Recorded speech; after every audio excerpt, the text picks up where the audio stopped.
everyone, and welcome back to World of Warships Blitz with Terry. British destroyers! Ooh, I'm excited. So if you haven't noticed, we have British destroyers, and it's currently in the preview in the Blitz Pass. So if you purchase the Blitz Pass, you get them. I have a press account. I can try this out for you, so you know what you're getting. And today we'll start with HMS Acasta, with the Tier 5 British destroyer. And HMS Acasta is a very, very famous ship. So you probably have heard of the sinking of HMS Glorious, of the British aircraft carrier. What happened was that, well, the Germans invaded Norway, so the British had to leave, and HMS Glorious was one of the carriers that was covering for the evacuation. And on her way back to Scapa Flow, she was escorted by HMS Acasta and I think another British destroyer, can't remember which one it was, and they were spotted, or they were found, by the Scharnhorst and the Gneisenau, both very fast ships and very dangerous ships. So Scharnhorst and Gneisenau were engaging with the main guns against the carrier and with the secondaries against the destroyers. At first, the destroyers tried smoking up the carrier, but that didn't help. And in the end, the carrier was hit badly, so the Acasta decided to, well, go down fighting and disengaged from the carrier, started rushing the Scharnhorst into torpedo range. And she managed to get one torpedo hit off onto Scharnhorst, flooding one of her engine rooms, but then she was reduced to basically a burning wreck by the Scharnhorst's guns, and she sunk. Not many survived. I don't know if any survived, because that would have been in the Northern Atlantic, where it is extremely cold. But brave little ship. You can tell. Can say that. I mean, you could have said should have used smoke, and then disengage again. But it doesn't always work like this in real life, like it does in the game. Now, what do we have in game? What are the British destroyers like? Well, let's have a look at Acasta. And then the reason we're looking at HMS Acasta is because the Tier 5 is probably a bit more representative of what is to come, because we don't know yet what the rest of the line is going to look like. But the Tier 3s don't get the ship skills and all these kind of things usually. So let's begin with the Tier 5. Now, I'm actually going to put her out for comparison with a bunch of other Tier 5 destroyers, just so we see where she fits in. She is not super well armored. So, for example, if you compare her to the Nicholas is definitely a sturdier ship than the Acasta. She's kind of more on par with, by the looks of it, the Japanese destroyers. So, somewhat squishy ship. She is, and I have built her for speed. With that setup, she does 37 knots before supplies, which is kind of comparable to, well, the Podvoisky on the Soviet side, but not quite as quick as the Kamikaze, but definitely somewhat quicker than both the Nicholas and the Mutsiki. I don't know where the German destroyers went. I'll have to find that later, but she is maneuverable. 10 degrees per second turn time is pretty good, and traverse speed, and she has 420 millimeter guns. These are somewhat similar. I mean, they're probably not the same guns, but they're somewhat similar to what you see at the Gajah Mada. They're the British something quarter pounder, probably. I don't know. They have these very strange measurements. No, that's a burger, isn't it? Gods, I don't know. 120 millimeter. Let's compare with that. They are definitely not quite as good as, for example, the Soviet 130s or the American 127 millimeter. But they're reasonably quick to fire, 5.7 seconds with the module, and they're not bad. She gets 4 of them, two forward, 2 aft. So if you're rushing straight ahead, you still get 2 guns to fire. You can set the occasional fire. She is not a gunboat, so if you get into gunfights with other destroyers, you do have to be a little bit careful. But she gets torpedoes, 2 quad launchers, and if you compare these with, for example, the American torpedoes, they're definitely better. They have a better range, they are faster, and they do more damage. They don't do quite as much damage as, for example, the Japanese torpedoes, but they're kind of comparable with the Soviet torpedoes in terms of damage output, although they do have a relatively long reload with 53 seconds. So you do get Japanese reload, but not quite Japanese range and damage with these torpedoes, and speed not also that much. The torpedoes have a gimmick, and we get to that in a minute. Let's just double check the surface detection. So tier 5, we can't do stealth builds quite yet. 5.7 is kind of average. Again, Nicholas, it's not the 5.4 that you get on the Mutski, but it's better than the Soviets. So it's kind of in the middle. Right, so what do we have? We have a good destroyer. She's not completely a gunboat. She's not completely a torpedo boat. She's a bit of both. You got long-range torpedoes with a relatively slow reload. One thing she does get, though, is the single-fire torpedo. So that's something you can do quite interesting things with. With that range, you can try to, well, obviously fire them in single file, or you can fire them in a very, very narrow spread, or you can fire them in an extremely wide spread if you so desire. So there are quite a couple of interesting things I can imagine that you could do down the road with these torpedoes. Like in higher tiers, there are some maps that have very narrow gaps between islands that are usually too wide to fire torpedoes through for normal destroyers on narrow spreads. But you could, for example, ambush someone in a cap and fire torpedoes out of these very small gaps, which is a bit of an unexpected angle. The other thing that the Acasta gets is fuel smoke. And these are kind of the same things that you get on the Italian light cruisers. They are short-lived smokes, so they're not slow down and stay in your smoke screen smokes, but they are, what do they get? 10 seconds, yeah.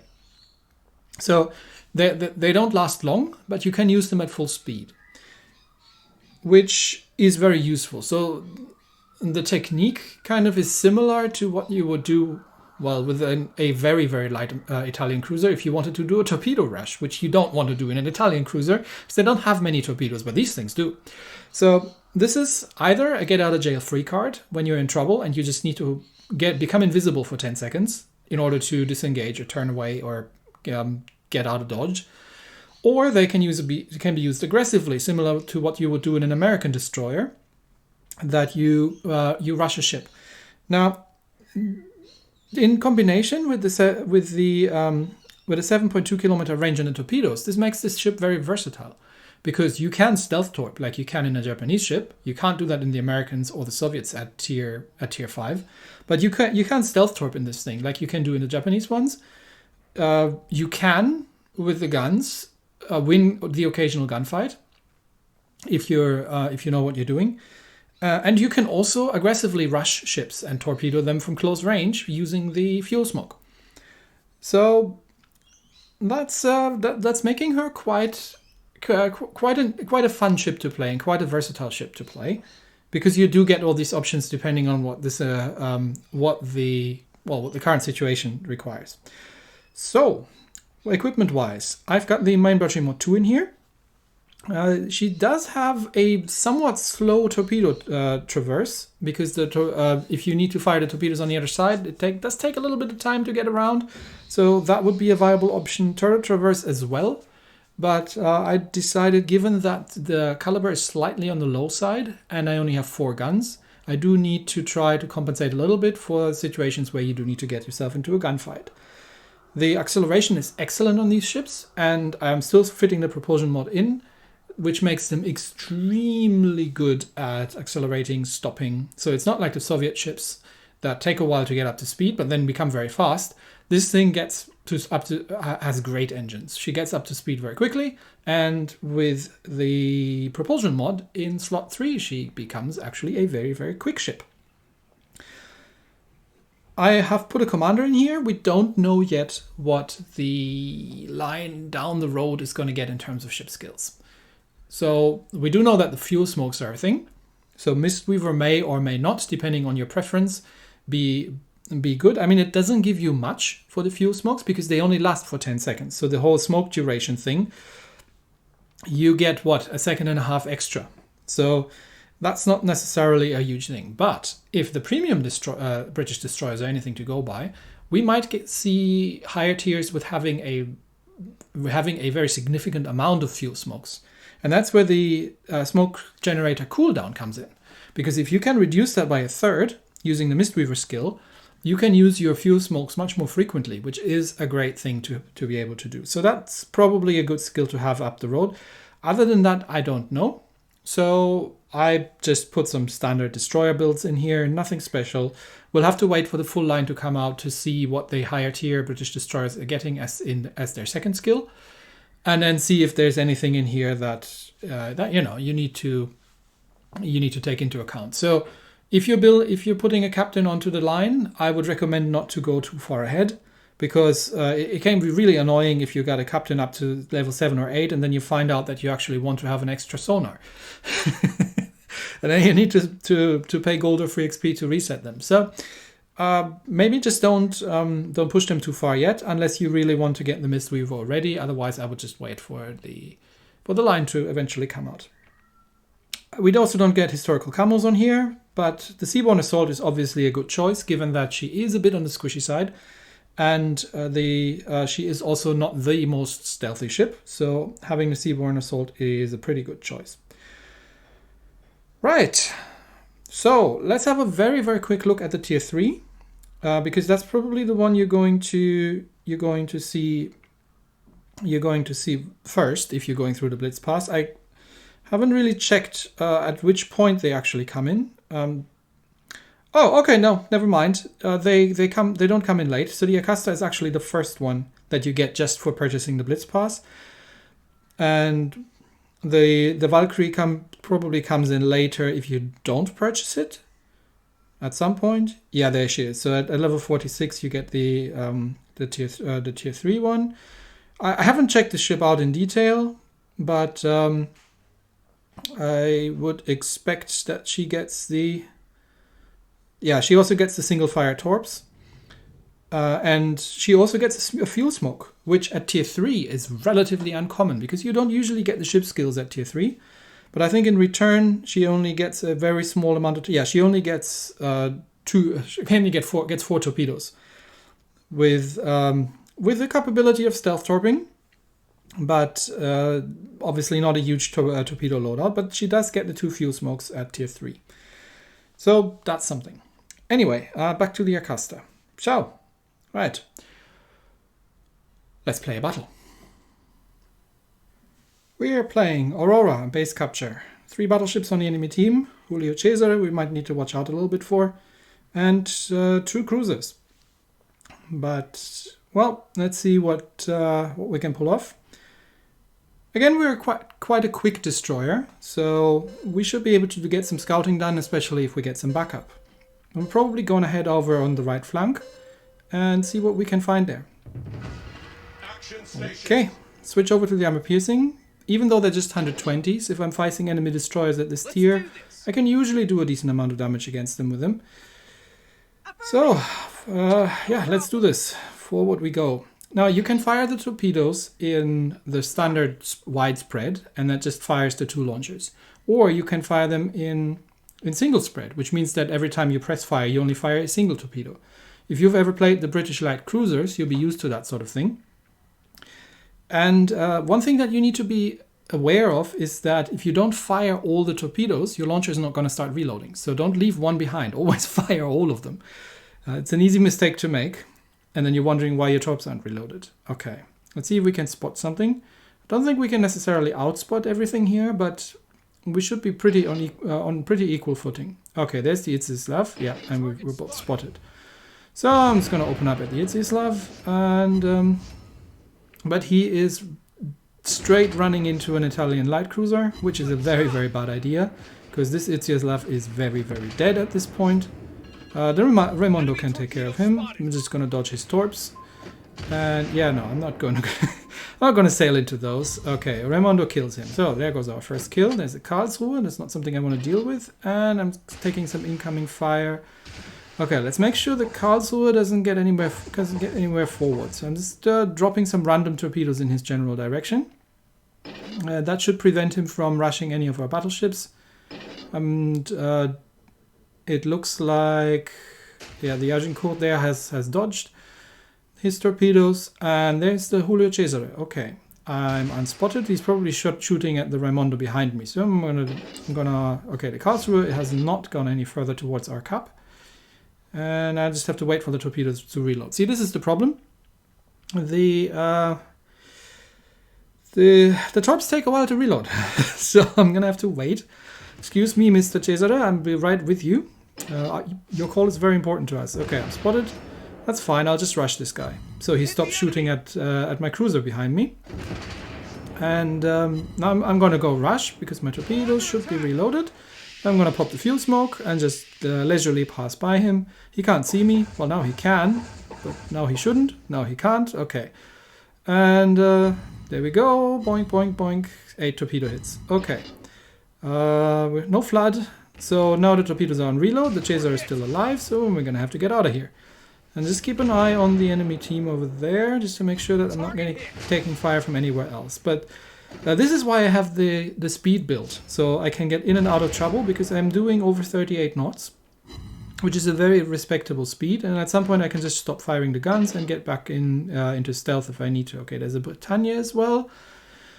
Alright, are you paying any attention? This is tier 5. I'm always not sure. Okay, he's missed again. I'm always not sure if people are actually paying attention. Okay, he's definitely seen me, but is he sailing in a straight line, or am I going to have to anticipate him dodging? I'm going to risk it and assume that he's going to sail in a straight line, because he doesn't seem to be dodging. So, are you going to eat those torps, or are you going to turn around? That's the other thing. If you're firing single spreads, if you're firing them like that, it's an all or nothing. And yeah, he's dodging. Okay, so Britannia is dodging. That's fine. We've already got 3 kills in, and he can sit in his cap for a bit. Let's just deal with the Congo over there. See if I can set some fires. There we go. 1 fire. Congo seems to be slowing down. Okay.